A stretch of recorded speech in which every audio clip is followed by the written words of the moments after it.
Okay, day 182.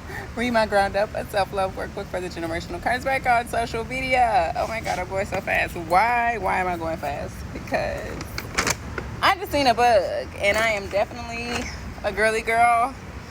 I do not like insects. So I'm gonna go ahead and open real quick.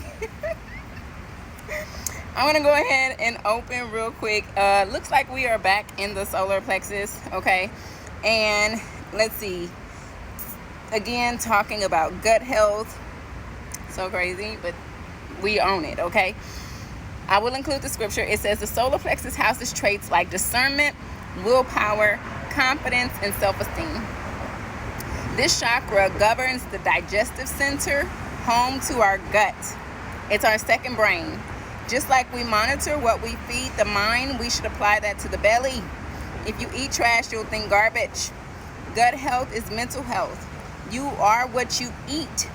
If the digestive system isn't functioning correctly, the mind can be affected by a lack of discernment and poor judgment. Therefore, willpower is underutilized. We can't determine the right course of action, let alone acquire the focus to remain diligent in it. Self-esteem and confidence suffer when we deem ourselves incapable. We don't consider emotions to be the root of our shortcomings, but they are.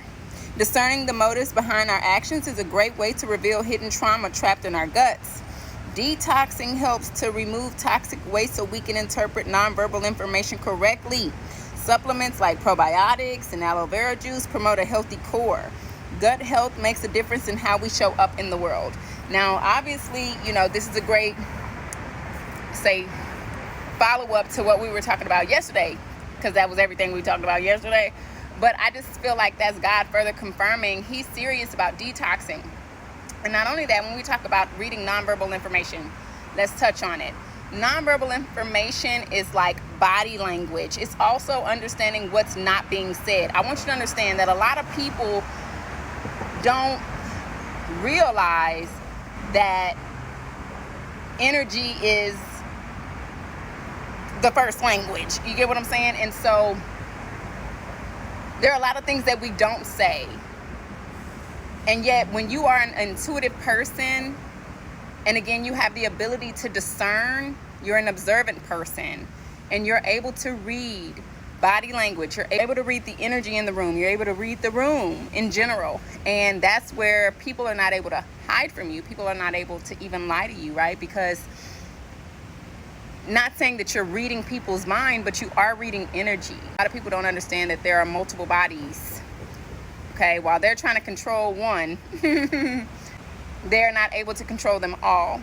And that is because they are not aware of them all, right? And so if you want to beef up your discernment, if you want to learn how to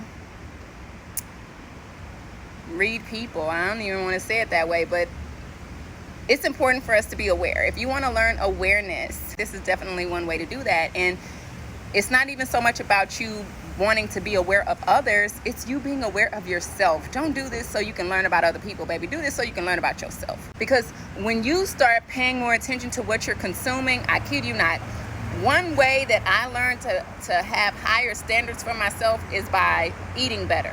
Once I started eating better, I had a higher standard for what I consume, also what I'd go for. You get what I'm saying? Like, my standards changed.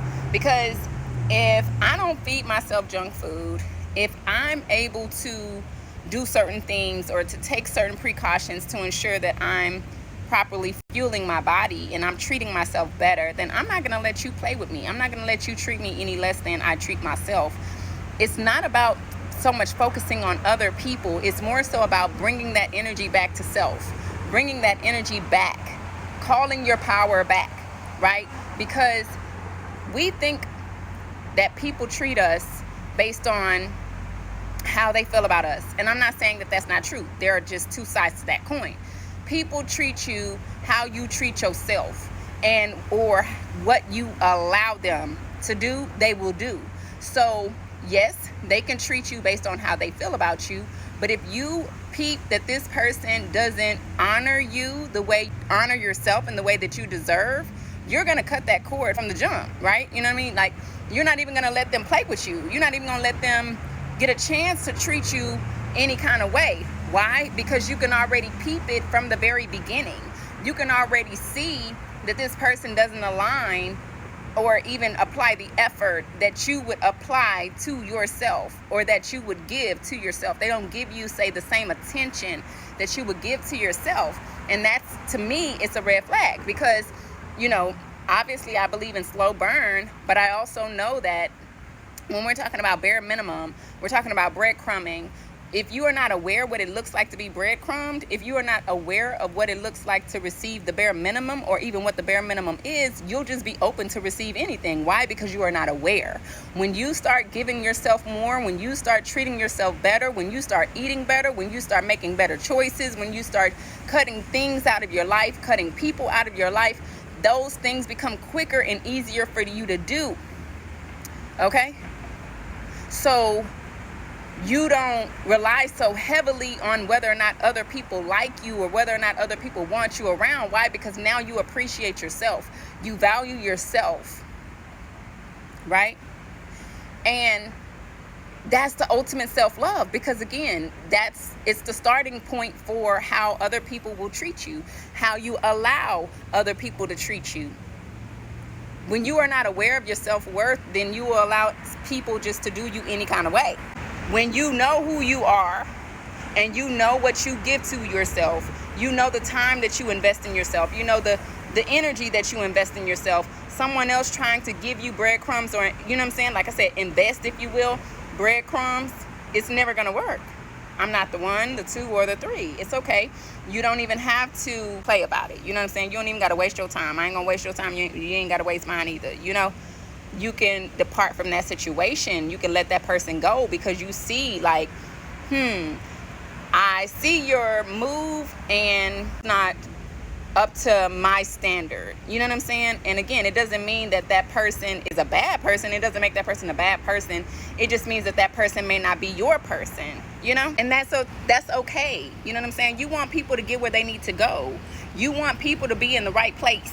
You know, you want people to find their tribe, just like you want to find your tribe, just like you want to find your community. But it starts with you honoring yourself, treating yourself well, setting some standards for yourself, so you're able to see things quicker and cut them off.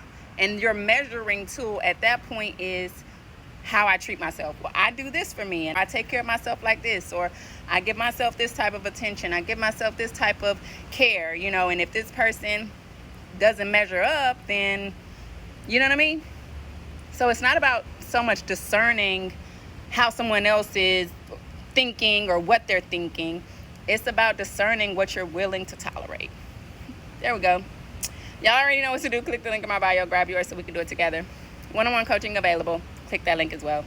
You already know if you want to donate to the ministry, link in my bio for that as well. Talk to you soon. Mwah.